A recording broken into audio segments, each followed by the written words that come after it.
to Master of Education Program Outcomes. Oh, good. See, so here's where things will appear. So Angela's 611 in fall of 10 is here. And notice she has her work is uploaded, her self-assessment's uploaded, and Sandra Graham had her feedback there. So this will appear then in your portfolio itself, underneath whatever is the appropriate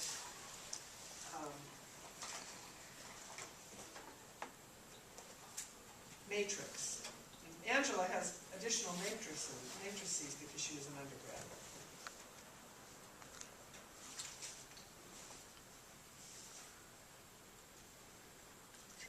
So there's her portfolio.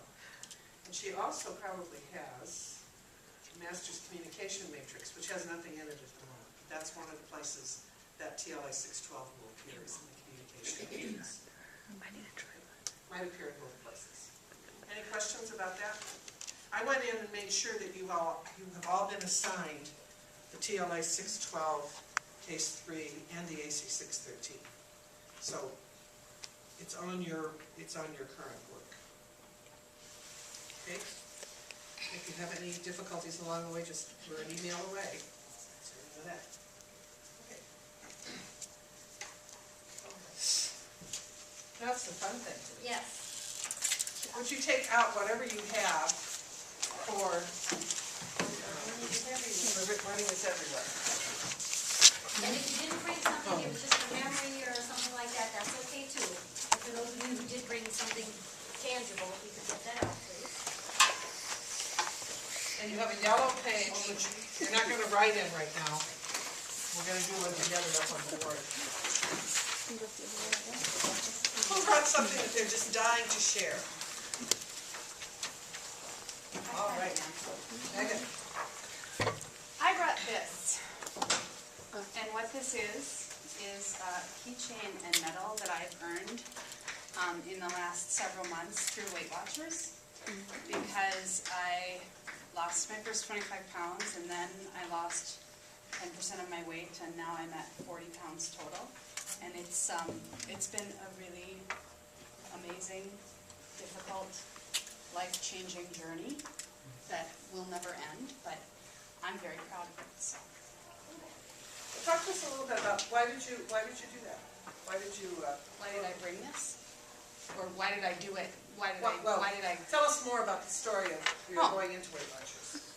Well, I struggled with my weight almost my entire life since I was an adolescent, and have been on, I don't know, more diets than I can count, and some of them more successful than others. But having children, and I have 2 young boys right now, really changed my attitude and my perspective about health.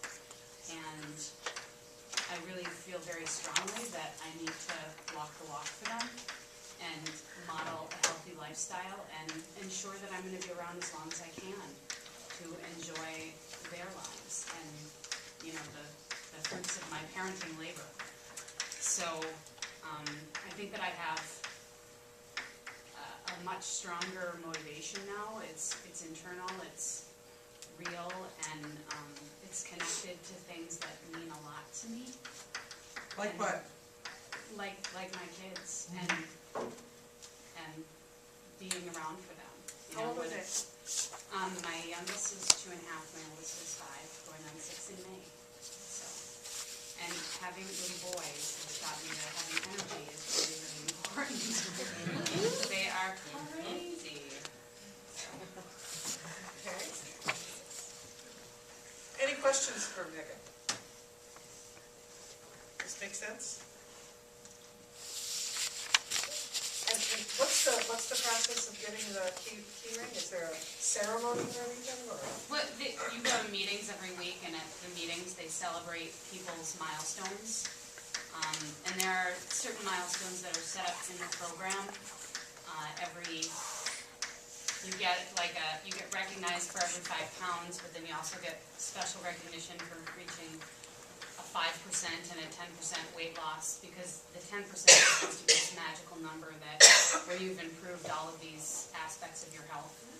And then you get these little like weight things every 25 pounds, and then you're supposed to set your own goals that are incremental that you can also celebrate. But it's every week there are different people reaching goals, and then eventually you reach lifetime and it becomes free.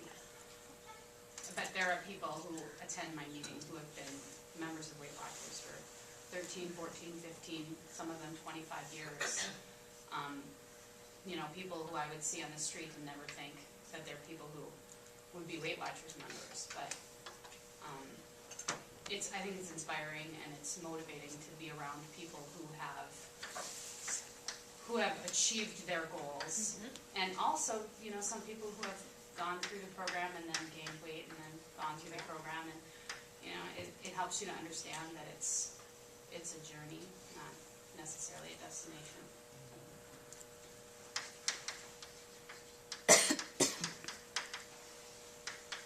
Okay, who has something that's pretty far away from that? Okay, who'd you see first? They all kind of went up there. Arm wrestle for it. Rock, paper, scissors. Mid first this time? There, sure, why not? Go I actually brought in. Don't try it twice, James. Okay, it's a very old book. It's called The Adventures of Buster Bear. But when I was when I graduated high school, this was one of the gifts that my dad gave to me. My dad is 70 years old. He grew up in Baton Rouge, really segregated, racist down where he was growing up. And I was like, I kind of looked at it, like, where did this come from? And he's like, this was a book that his father actually had growing up, and his father was like a really hard man on him. He actually was like a serious Baptist preacher. Never really laughed. Really, pretty much all of my father's memories come from being really hard on him. So what he said was that when his father passed away, he had a library which consisted of 2 Bibles in this book. So I always keep this book around just to kind of remind me whenever I'm reading whatever, these big, deep theoretical books that I'm reading now, just kind of the progression that it's taken our family to get to where we're at. And this book, I actually did some research on it. It's actually written 1917, so it's really something old for the family. So I always use this as motivation. It's the first time I ever took out a plastic in I don't know how long, but so that's what I brought in. Can you say more about the motivation piece, James? You mentioned how it represents a journey and a progression that your family's been on. Can you tell us more about that? Well, I guess what I always think of, I never got to meet my grandfather because he passed away by the time I was born. But I guess I always wonder how, if he was so hardcore, it's kind of ironic that he would have a book, The Adventures of Buster Bear. So it kind of shows, Is that a children's book? It's a children's book. Okay. So, I think that kind of shows, a lighter side. My father said he couldn't really read that well anyway, but I think it kind of shows, just some more of the human side to him. But, also, just from realizing that he couldn't really read well, and he really couldn't write it all. My dad, he can't really, my dad is better than he was, but still my dad's writing, growing up, I used to look at it wow, and then I look at my writing, so it's kind of for me, it just represents a progression, and that's kind of the context that I put it in, And the progression is both in what your family experienced, but also the progression in what's possible for African Americans in terms of, because you started out with that reference to the racist South.